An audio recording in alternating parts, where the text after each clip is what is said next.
34, 35, 55, 1 Programme. Das war die erste Tournee mit dem Orchester überhaupt übersee, glaube ich. Zweite USA, 56. Ja.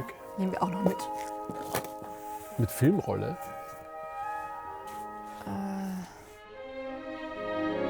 Das ist die erste, ne? Erste. Ah, das auch.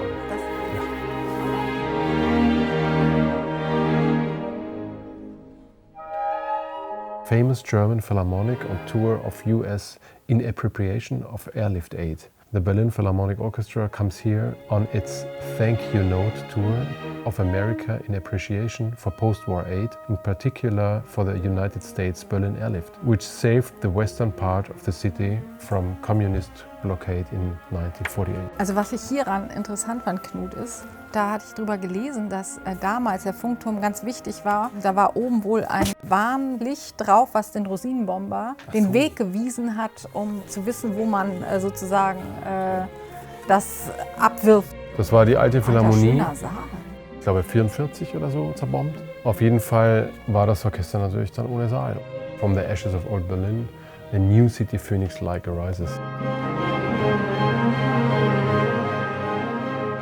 Die wichtigste Zeit politisch betrachtet für die Reisen der Berliner Philharmoniker oder Philharmonisches Orchester, wie es damals geheißen hat, war, dass natürlich West-Berlin als isolierte Insel sozusagen sagt, okay, hier, uns gibt es und wir haben vielleicht eines der besten Orchester der Welt.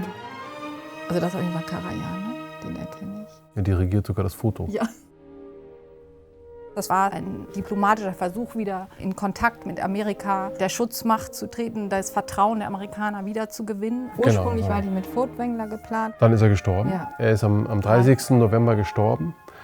Und dann hat man, glaube ich, Karajan innerhalb von 2 Wochen schon kontaktiert und ihn gefragt, ob er das übernehmen will. Mr. Andre Mertens, Columbia Artist Management. Das ist der 29.11., das ist der Tag vor dem Tod von Furtwängler. Lieber Herr Mertens, die Erkrankung Dr. Furtwänglers ist leider so ernst, dass ein Geheimhalten gegenüber der Öffentlichkeit nicht mehr zu verantworten war. Er liegt mit einer sehr schweren Lungenentzündung. Der deutschen Dirigenten wäre Herbert von Karajan zu nennen, mit dem er, wie ich höre, die erste Amerika-Tournee der Berliner Philharmoniker unter Herbert von Karajan. Es wird eine Art Herrenausflug sein, denn keine einzige Frau, weder Ehefrau noch Sekretärin, der Berliner Philharmoniker wirkt in der ganzen Welt, auch nach dem Tode Furtwänglers, wie eine Zauberformel. Amerika meldet Ausverkauf. Ein solches Willkommen sind wir nicht gewohnt, sagt Herbert von Karajan, als sich nach fast viertelstündigem Applaus die Glückwünschenden um ihn drängten.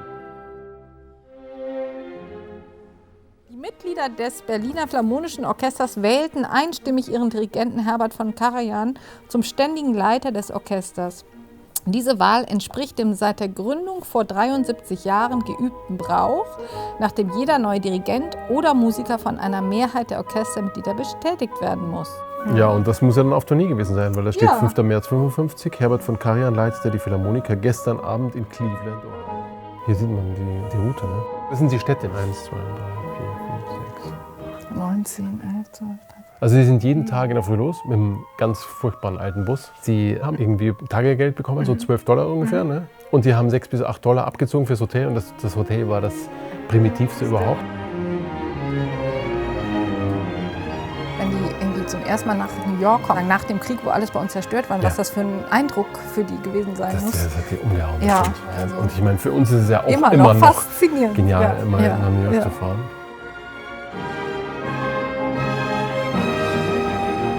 Hier Times Square, könnte sein. Das ist ja auch verrückt mit der ganzen Werbung, die auch geflimmert haben muss schon damals. Was ich auch glaube, hat ja, glaube ich, Karajan oder auch der Intendant auch erzählt, dass diese Reise natürlich eine riesige Strapaze war. Aber ich kenne das ja auch von uns, wenn man beflügelt ist durch den Erfolg und wenn man gefeiert wird und mit Liebe angenommen wird, dann nimmt man das in Kauf. Dann fällt es einem gar nicht mehr so schwer und dann fliegt man sozusagen praktisch von Ort zu Ort.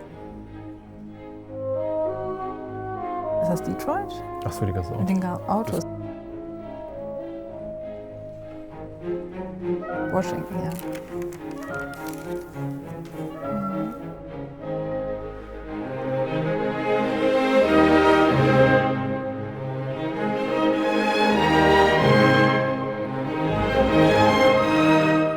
Vorberichte, Karajan Furtwängler, Proteste in den USA wegen Chaos. Da gucken wir mal rein.